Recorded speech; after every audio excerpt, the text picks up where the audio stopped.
Bonjour. Dans le monde impitoyable du foot de haut niveau, le banc d'un entraîneur, c'est un peu le siège le plus convoité, mais aussi et surtout le plus éjectable. Aujourd'hui, on se penche sur ce véritable manège infernal.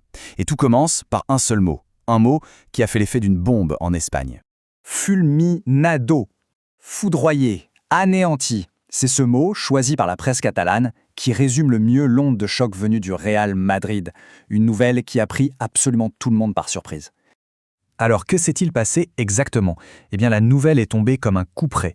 Juste après une défaite en Supercoupe d'Espagne, face à l'éternel rival, le Barça, le président Florentino Pérez a tout simplement viré une légende du club, Xabi Alonso.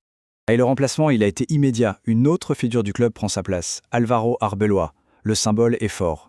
Pour la petite histoire, leur dernière poignée de main en public, juste après cette fameuse défaite, a été décrite comme glaciale. L'ambiance était déjà électrique, on sentait que quelque chose allait lâcher. Mais attention, il ne faut pas s'arrêter aux apparences. Une seule défaite, même si c'est contre le Barça, ça n'explique pas tout. Non, la vraie raison, c'est une fracture bien plus profonde qui se creusait en coulisses depuis déjà des mois. Le cœur du problème, il est là. Une véritable opposition de philosophie. D'un côté, on a Alonso, qui réclamait un joueur d'expérience, un métronome pour son milieu de terrain. Et de l'autre, le club, qui a préféré miser 60 millions d'euros sur un très jeune talent argentin, Franco Mastantuono. L'expérience immédiate contre la promesse d'avenir.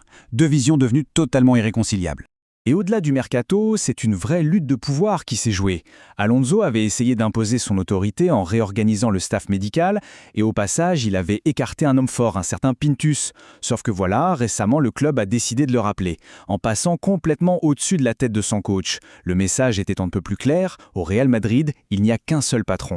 Toute cette histoire nous amène à un point crucial. Le cas d'Alonso, ce n'est pas juste un accident de parcours. Non, c'est la confirmation d'une tendance, d'une culture bien ancrée sous la présidence de Florentino Pérez, celle du siège éjectable. Franchement, ce tableau est édifiant. Il suffit de regarder les noms. Camacho, Benitez, Lopetegui, que des entraîneurs de renom, et pourtant tous balayés en quelques mois à peine. On comprend vite qu'au Real de Pérez, la stabilité, ce n'est pas une vertu. C'est un luxe que presque personne ne peut s'offrir. Le club est une véritable machine à broyer les coachs. 232 jours, voilà, c'est le temps exact qu'aura duré le règne de Xabi Alonso. À peine plus de 7 mois, un chiffre brutal qui résume à lui seul toute la précarité de ce poste. Ce besoin de résultats immédiats, cette instabilité chronique, ce n'est pas seulement à Madrid que ça se passe. Traversons la Manche, où un autre géant européen est en plein doute. À Manchester United, trouver le bon leader, c'est devenu un feuilleton qui n'en finit plus. Alors face à la crise, c'est quoi la solution la plus simple? Souvent, c'est de regarder dans le rétroviseur. Une rumeur a donc commencé à circuler, et si on faisait revenir une ancienne gloire, Ole Gunnar Solskjaer? Sur le papier, pour certains, l'idée pouvait paraître séduisante. Sauf que la réponse du vestiaire a été immédiate, et sans appel, un non catégorique. D'après la presse anglaise, les cadres de l'équipe ont tout simplement mis leur veto. Pas question de revoir leur ancien coach. Fin de l'histoire, et retour à la case départ. Du coup, le club se tourne vers une autre solution interne, Michael Carrick. Lui aussi, un ancien de la maison. Le plan semble assez clair, on s'entoure d'autres figures familières, comme Fletcher ou Woodgate. On ne cherche pas forcément un tacticien révolutionnaire, on cherche plutôt à recréer une âme, un sentiment d'appartenance qui manque cruellement à ce projet. Cette pression du résultat, cette quête d'identité, ça ne touche pas que l'Espagne et l'Angleterre, loin de là. En Italie aussi, la tension est à son maximum, avec une course au titre hyper serrée et des ambitions qui s'aiguisent sur le marché des transferts. En Serie A, la course au titre est incroyablement serrée. Regardez, après une victoire importante, la Juventus est revenue juste dans la roue de l'AC Milan et de l'Inter. Cet espoir de remporter le Scudetto, ça met une pression dingue sur les épaules de tout le monde. Coach comme joueur, chaque match devient une finale. Et bien sûr, cette pression se ressent sur le mercato. Même des équipes un peu en retrait comme l'AS Rome se montrent très agressives.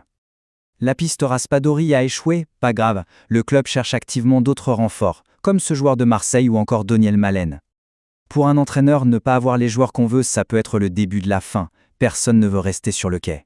Au final, qu'est-ce que toutes ces histoires nous racontent? De Xabi Alonso, légende remerciée sans ménagement à Madrid, à Manchester qui hésite entre son passé et son futur, en passant par la pression permanente en Italie, une question se pose. Dans le foot moderne, qu'est-ce qui pèse le plus lourd dans la balance? La loyauté envers une figure du club ou l'exigence implacable des résultats immédiats? La réponse, malheureusement, semble de plus en plus évidente.